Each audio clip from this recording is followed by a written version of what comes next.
동안 함께 웃고 울며 인생을 나눈 친구가 있었습니다.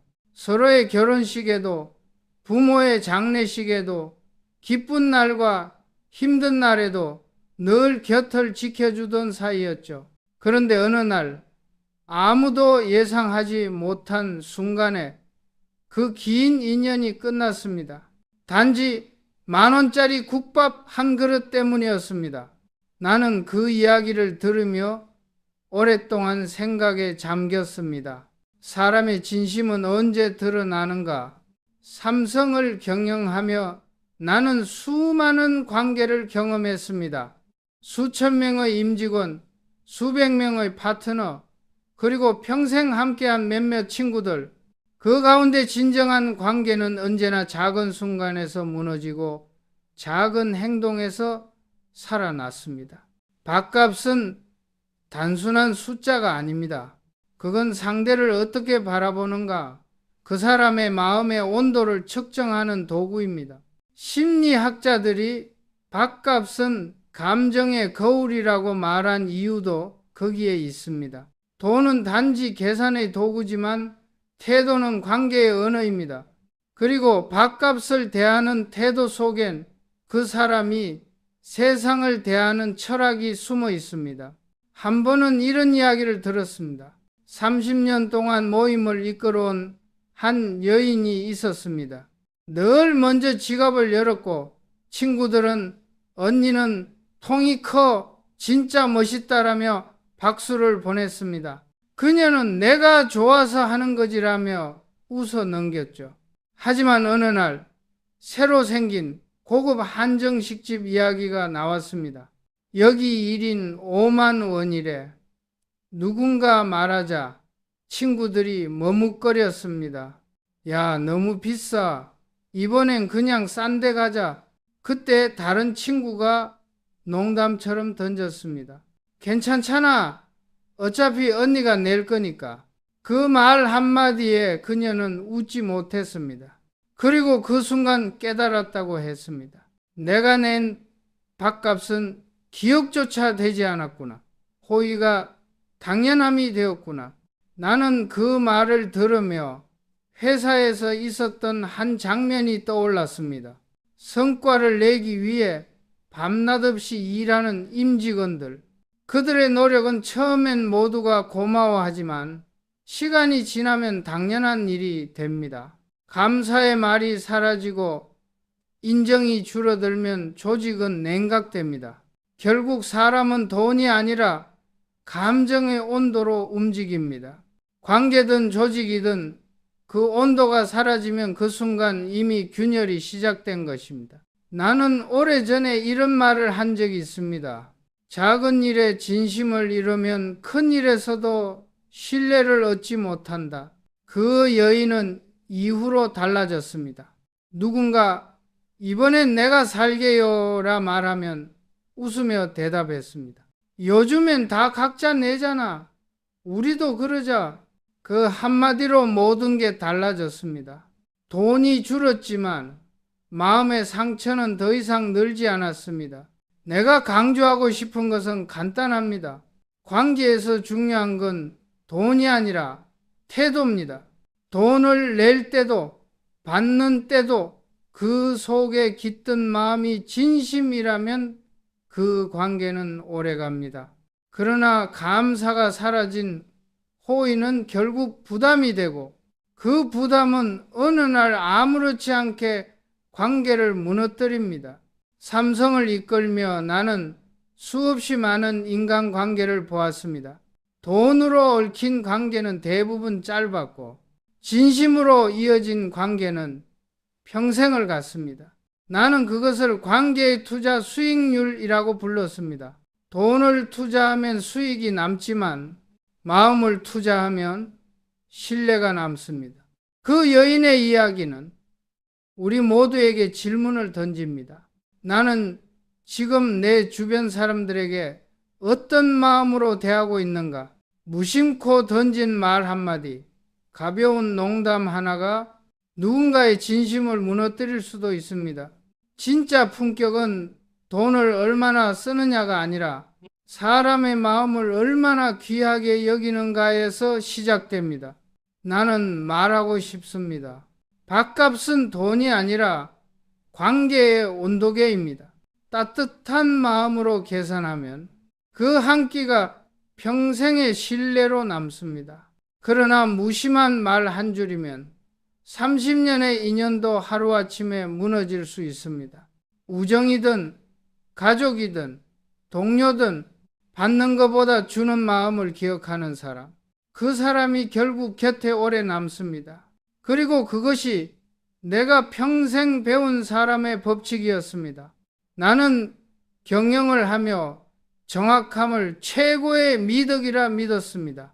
숫자는 속이지 않고 데이터는 냉정하며 효율은 언제나 명확했기 때문입니다. 하지만 인간관계는 달랐습니다. 너무 정확한 계산이 오히려 마음을 멀어지게 만든다는 걸 나는 오랜 시간 후에야 깨달았습니다. 서울 강서구에 사는 박철로 씨의 이야기는 그 사실을 정확히 보여줍니다. 그는 늘 정확한 사람으로 통했습니다.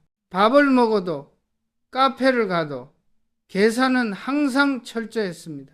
나는 김치찌개 먹었으니까 9,000원, 너는 제육 정식 11,000원, 모임에서도 단 한 푼의 오차도 허락하지 않았습니다. 사람들은 처음엔 그를 칭찬했습니다. 철로는 진짜 깔끔하다. 믿을 수 있는 사람이야. 하지만 시간이 지나자 분위기가 달라졌습니다. 사람들은 점점 피곤해졌습니다. 누군가 현금이 없어 잠시 계좌 이체로 보내려 하면 그는 곧바로 말했습니다. 그럼 지금 이체 11일 500원이야. 수수료 빠지지 않게 보내. 그 순간 웃음이 사라졌습니다. 대화는 멈추고 공기는 차가워졌습니다. 그 정밀한 계산은 신뢰를 지키지 못했고 대신 사람들의 마음을 닫게 만들었습니다. 나는 삼성에서도 비슷한 장면을 여러 번 봤습니다. 공정함을 지키겠다는 이름 아래 동료를 숫자로만 평가하는 관리자들이 있었습니다. 성과는 정확했지만 인간적인 신뢰는 사라졌습니다. 그들의 팀은 언제나 효율적이었지만 따뜻하지 않았습니다. 나는 그들에게 이렇게 말했습니다. 정확한 사람보다 편안한 사람이 곁에 남는다. 정확함은 틀리지 않지만 따뜻함이 없으면 관계는 자라지 않습니다.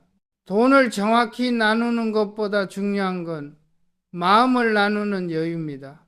일 영혼, 이 영혼의 차이를 따지기 전에 그 자리에 함께 있어준 시간의 가치를 먼저 생각해야 합니다. 나는 종종 이렇게 말했습니다. 사람은 이익으로 모이지만 정으로 남는다. 회사도 친구도 가정도 마찬가지입니다. 모두가 이득만 따지는 순간 관계는 거래로 바뀝니다. 그때부터는 얼마를 얻었는가만 남고 누구와 함께 였는가는 사라집니다. 철로 씨는 결국 혼자가 되었습니다. 그는 손해본 적이 없었습니다. 하지만 그가 잃은 것은 돈이 아니라 사람들의 마음이었습니다. 관계에서 계산이 앞서면 신뢰는 뒤로 밀립니다. 친구가 곤란할 때 계산기를 두드리기보다 괜찮아, 이번엔 내가 낼게, 그 한마디가 사람의 온도를 지켜줍니다. 삼성의 현장에서도 비슷했습니다. 위기 상황에서 이익을 계산하던 팀보다 서로를 위해 움직인 팀이 끝까지 살아남았습니다. 기업의 본질은 숫자가 아니라 사람입니다. 그리고 그 사람의 진심은 언제나 계산의 여백 속에서 드러납니다. 나는 지금도 스스로에게 묻습니다. 이익은 정확했는가? 보다 사람의 마음은 따뜻했는가? 라고.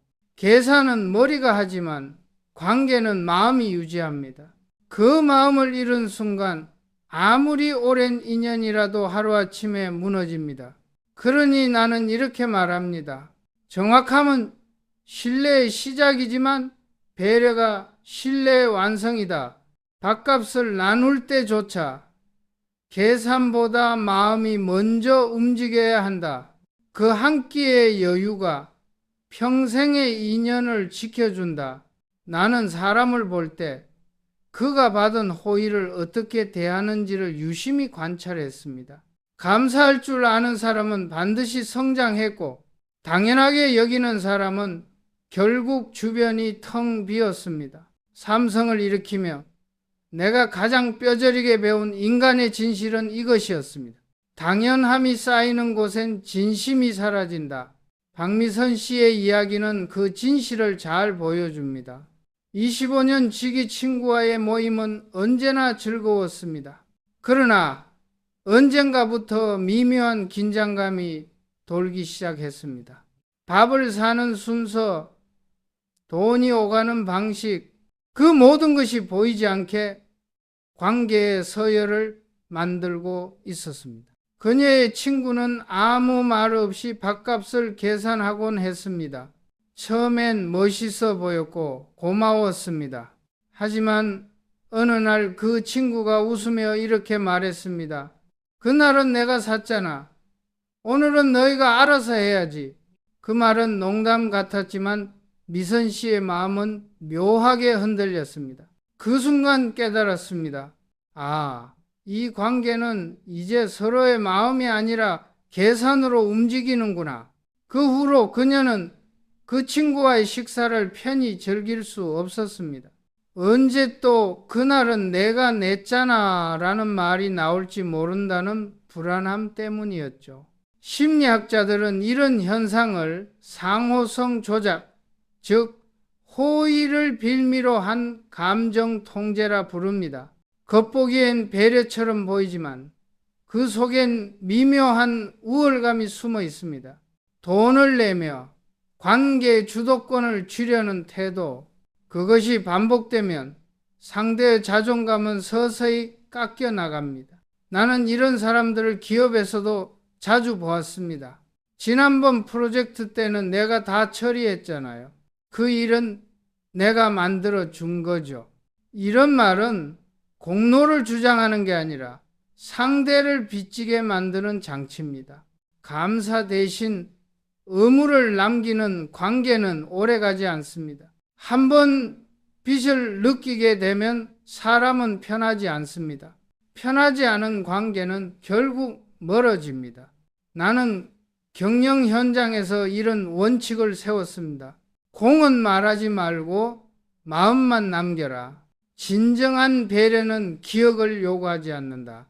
그것이 내가 생각하는 품격의 리더십입니다. 미선 씨는 결국 그 친구와의 만남을 피하기 시작했습니다.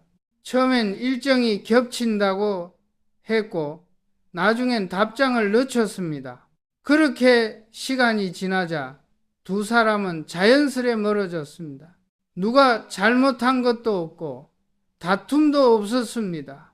단지 감사가 사라졌을 뿐인데 관계는 이미 끝나 있었습니다. 나는 이 이야기를 듣고 곰곰이 생각했습니다. 사람은 누구나 인정받고 싶어 합니다. 하지만 진짜 어른은 받은 고마움을 잊지 않고 준 호의를 계산하지 않는 사람입니다. 감사의 기억이 사라진 관계는 언제나 냉정해집니다. 반대로 감사가 남아있는 관계는 어떤 시련이 와도 쉽게 무너지지 않습니다. 나는 후배들에게 자주 말했습니다. 리더가 감사하지 않으면 조직은 버텨도 오래가지 못한다. 감사는 윤활유입니다. 당연하다고 여겨지는 순간 조직은 삐걱거리고 사람은 지칩니다. 관계에서도 마찬가지입니다. 고마워, 덕분이야. 이 짧은 말들이 사람을 다시 웃게 하고 믿음을 다시 세웁니다. 밥 한 끼의 계산보다 그 한마디의 진심이 훨씬 더 값집니다. 나는 인생에서 이런 결론을 내렸습니다. 호의는 의무가 될 때 썩는다. 당신의 친절이 누군가에게 당연해진다면 그 관계는 이미 균형을 잃은 것입니다. 그러니 잊지 말아야 합니다. 감사란 반복될수록 빚이 아니라 관계를 지탱하는 온기가 된다는 것을 나는 인간을 오래 지켜보며 한 가지 깨달음을 얻었습니다.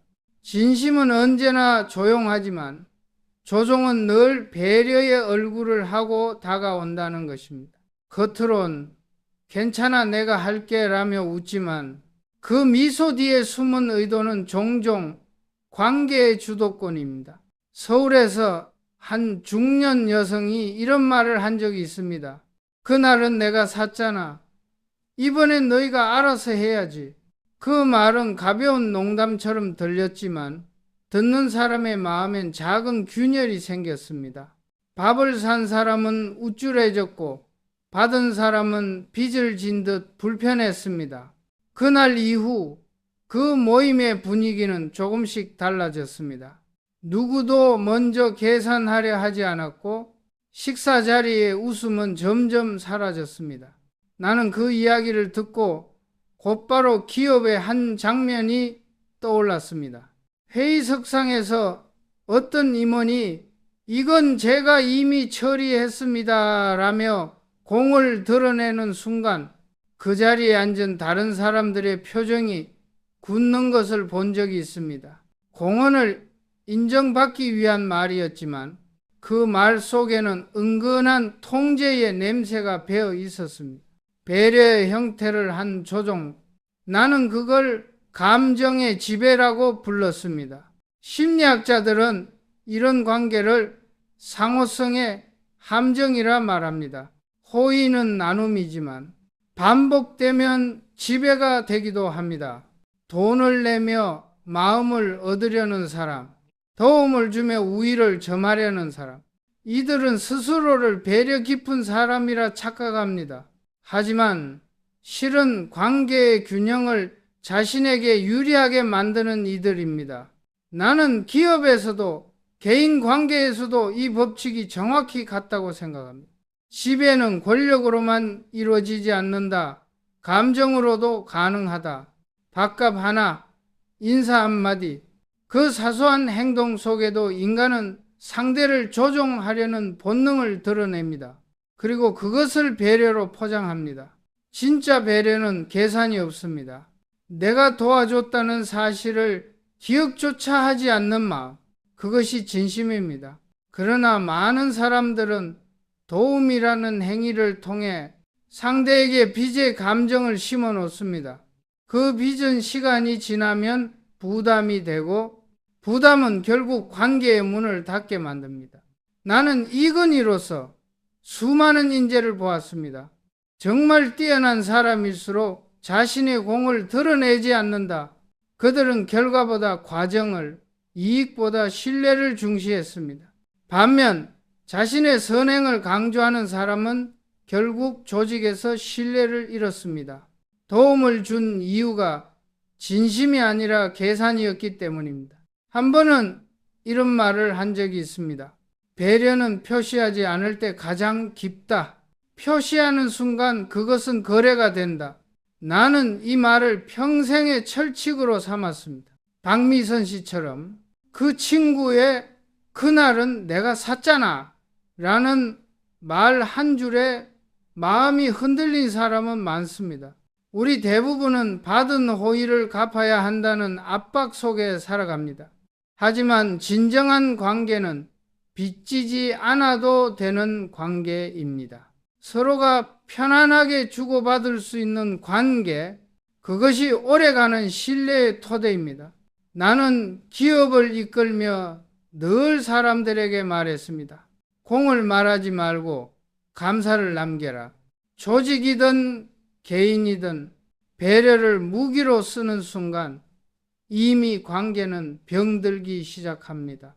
조용한 배려가 사람을 살리고 보여주려는 배려는 결국 관계를 지배합니다. 밥값 한 끼도 마찬가지입니다. 그 자리의 온도는 계산서가 아니라 태도에서 결정됩니다. 내가 냈다는 말이 아닌 같이 있어서 좋았다는 말이 남는 관계, 그런 관계만이 세월을 이깁니다. 나는 인생에서 가장 슬픈 관계를 본 적이 있습니다. 한쪽은 진심으로 주고 다른 한쪽은 아무렇지 않게 받는 관계. 그 둘 사이의 온도차는 언젠가 반드시 균열을 만듭니다. 그것이 바로 인간관계의 정서적 비대칭입니다. 어느 날 한 여성이 내게 이런 이야기를 들려주었습니다. 그녀의 친구가 크게 아파 병원에 입원했을 때 그녀는 매일같이 병실을 찾았습니다. 직접 반찬을 싸서 갖고 퇴근 후에도 밤늦게까지 곁을 지켰습니다. 괜찮아? 오늘은 좀 나아졌어? 그녀의 목소리는 늘 따뜻했습니다. 그렇게 몇 달이 지나자 친구의 가족들조차 그녀의 정성에 놀라 감사를 전했습니다. 하지만 세월이 흘러 이번엔 그녀가 수술을 받게 되었습니다. 수술 전날 그녀는 조심스럽게 그 친구에게 문자를 보냈습니다. 나 내일 수술 들어가. 조금 무서워. 그녀는 위로의 말 한마디, 괜찮을 거야. 혹은 힘내. 그런 문장을 기대했습니다. 하지만 돌아온 답장은 단 한 줄이었습니다. 어우, 바빠서 못 갈 것 같아. 수술 잘 받고 나중에 밥이나 먹자. 그녀는 말했습니다. 그 문장을 읽는 순간 내 안에 무언가가 꺼졌어요. 그동안의 진심이 단지 한 사람의 사건으로만 남았다는 사실을 깨달은 것이죠. 그때 그녀는 처음으로 자신이 일방적으로 주던 사람이었다는 걸 알았습니다. 나는 그 이야기를 들으며 경영 속 인간관계도 떠올랐습니다.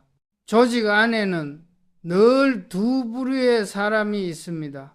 주는 사람과 받는 사람.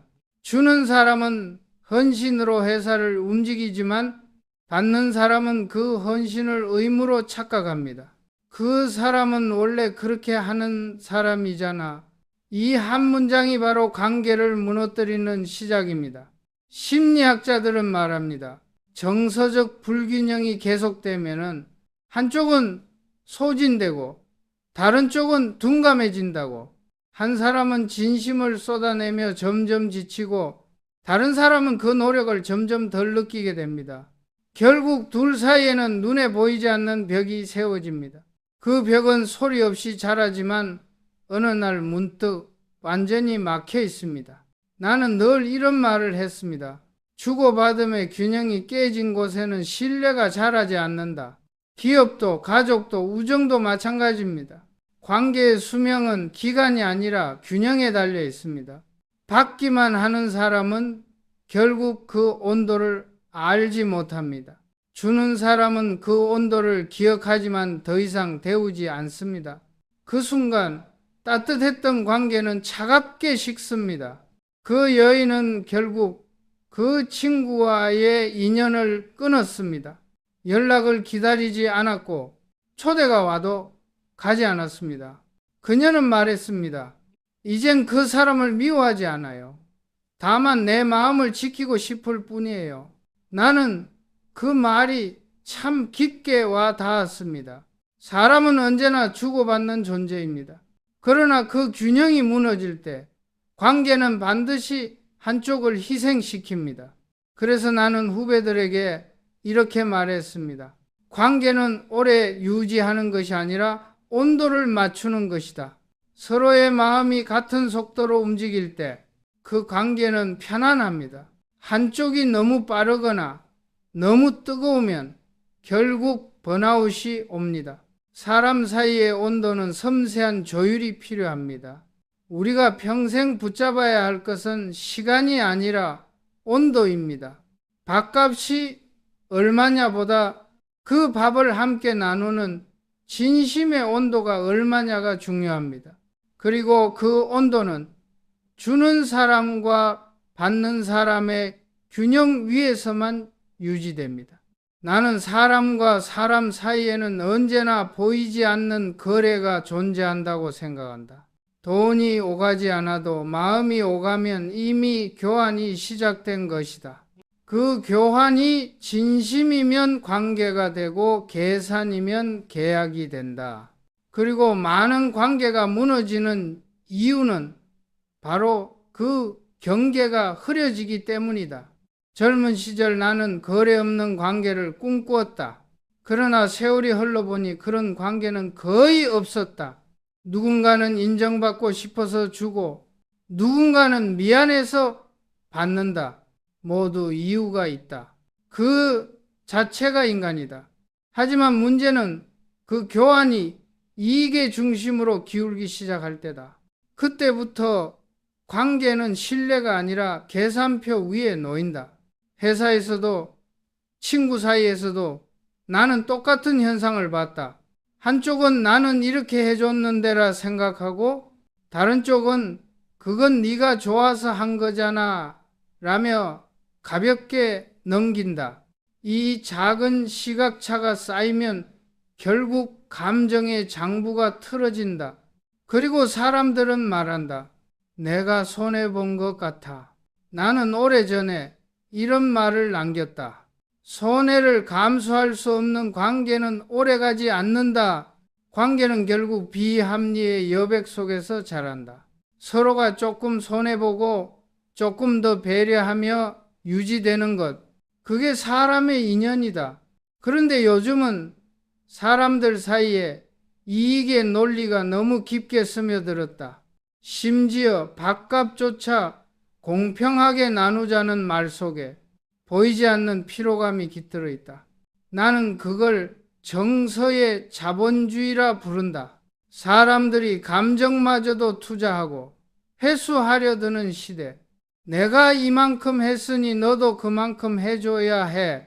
이 말이 오가는 순간 관계는 이미 시장의 언어로 변한다.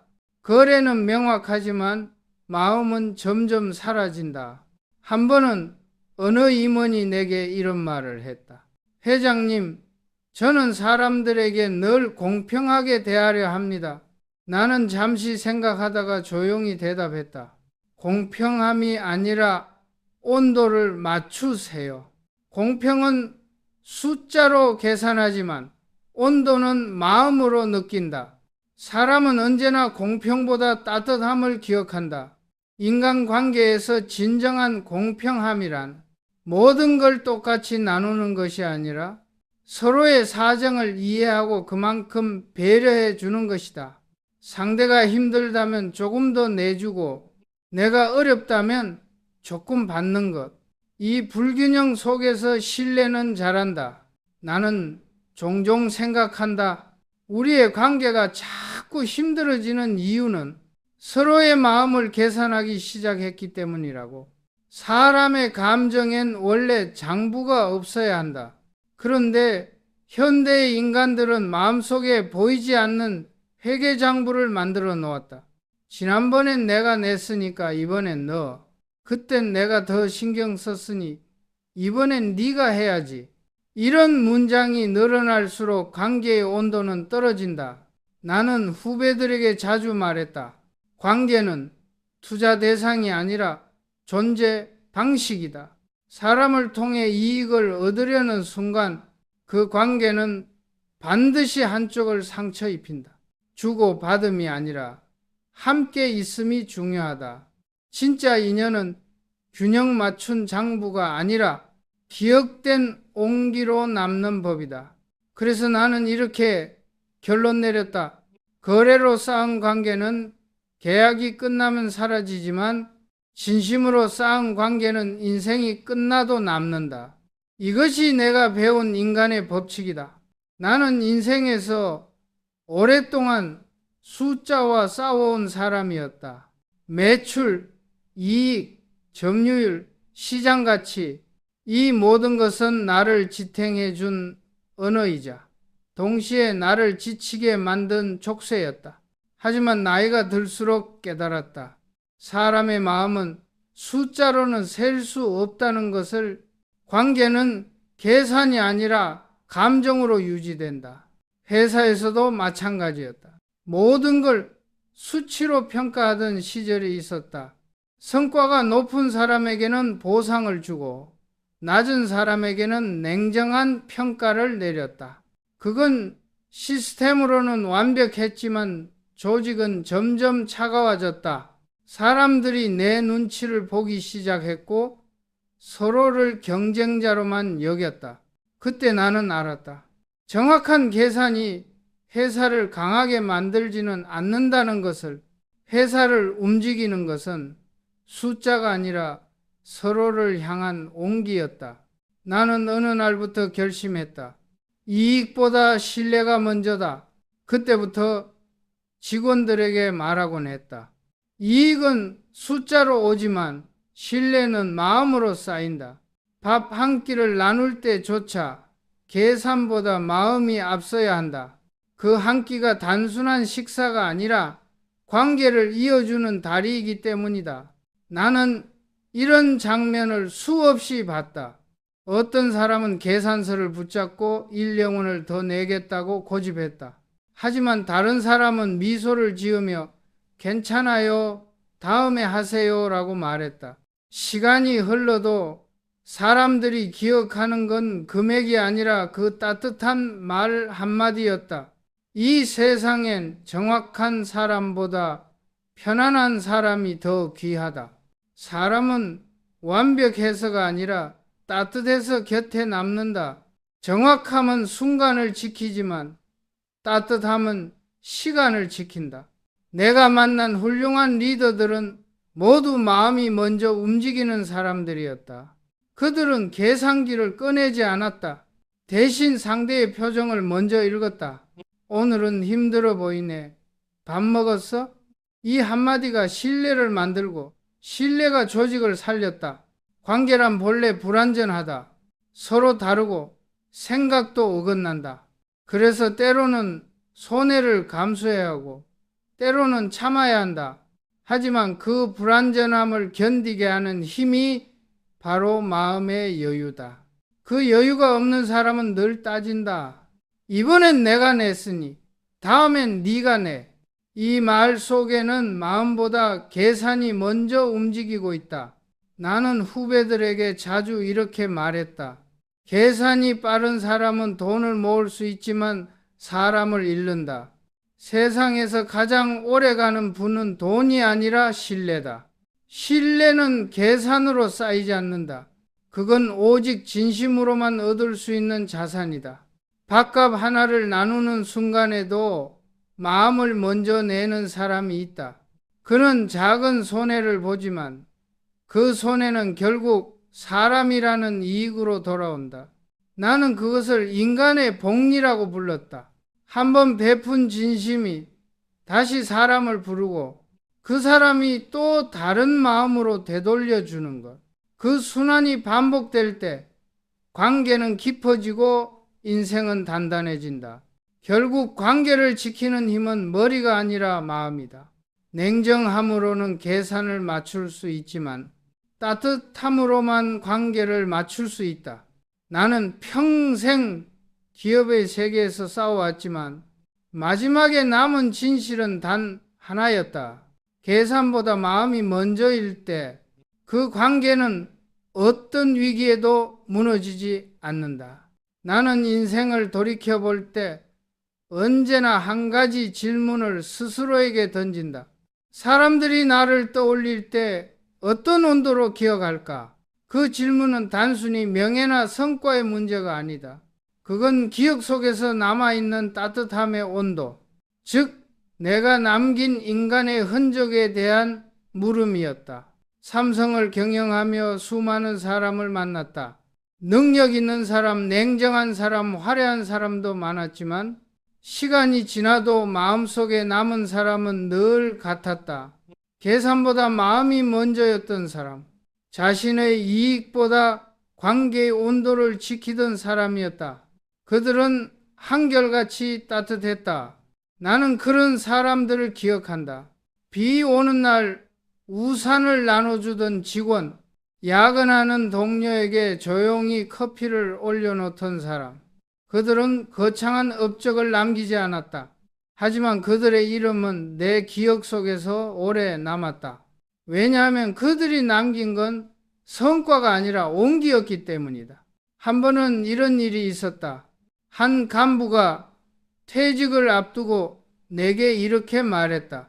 회장님, 저는 회사에서 큰 성공은 못했지만 적어도 누군가에게 따뜻한 사람으로 기억되고 싶습니다. 그 말을 들으며 나는 고개를 끄덕였다. 그것이 바로 관계의 본질이었다. 사람은 자신이 얼마나 대단했는지가 아니라 누군가의 기억 속에서 어떤 온도로 남았는가로 평가된다. 나는 사람의 온도를 숫자로 표현해 본 적이 있다. 신뢰는 37도, 진심은 38도, 배려는 39도였다. 그보다 높은 온도는 존재하지 않았다. 그 온도를 잃은 관계는 차가워지고 다시 데우기 어렵다. 한 번 식은 관계는 아무리 돈과 명예를 쏟아부어도 이전의 따뜻함을 되찾기 어렵다. 그래서 나는 사람들에게 늘 말했다.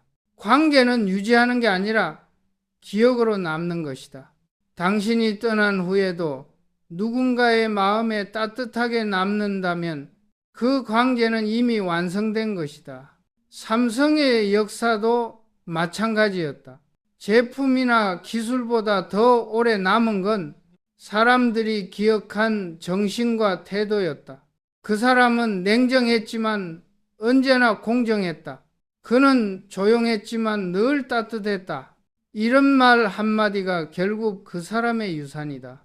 나는 자주 회의 중에 임원들에게 이렇게 물었다. 당신은 지금 숫자를 남기고 있습니까? 아니면 기억을 남기고 있습니까? 숫자는 잊히지만 기억은 남는다. 그리고 그 기억은 온도로 남아 시간이 흘러도 사람의 마음을 다시 데운다. 관계의 온도는 말로 만들 수 없다. 그건 행동으로, 습관으로, 표정으로 만들어진다. 한 번의 친절, 한 번의 이해, 한 번의 양보가 그 사람의 온도를 정한다. 그 온도를 기억하는 사람이 많을수록 그 인생은 따뜻한 인생이다. 나는 마지막으로 이렇게 말하고 싶다. 사람은 결국 기억으로 살아남는다. 그리고 그 기억의 색은 따뜻함일 때 가장 오래 남는다. 관계의 온도는 결국 기억이다. 그리고 그 기억이 따뜻했다면 그 인연은 이미 성공한 것이다. 나는 인생의 어느 시점부터 사람을 잃는 일이 두렵지 않았다. 오히려 그 순간마다 배웠다. 누군가를 잃을 때 비로소 내가 어떤 사람인지를 알게 되었기 때문이다. 관계를 잃는 일은 고통스럽지만 동시에 인간을 가장 정확히 가르쳐주는 교과서였다. 젊을 땐 사람을 잃지 않으려 애썼다. 비위를 맞추고 불편함을 감췄다. 하지만 세월이 흐르자 알게 되었다.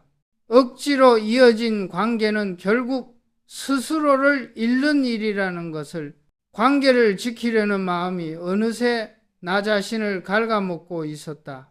그때부터 나는 남는 관계보다 남을 수 있는 나를 지키기로 했다. 30년 친구가 밥값 한 번으로 멀어지는 일을 보며 사람들은 말한다. 그깟 일로 관계가 깨질 수 있나? 하지만 나는 다르게 본다. 그건 이미 오래전부터 금이 가 있던 관계가 작은 일로 본 모습을 드러낸 순간일 뿐이다. 사람은 사소한 계기에서 진심을 보여준다. 그리고 그 진심은 절대 우연이 아니다. 삼성에서도 마찬가지였다.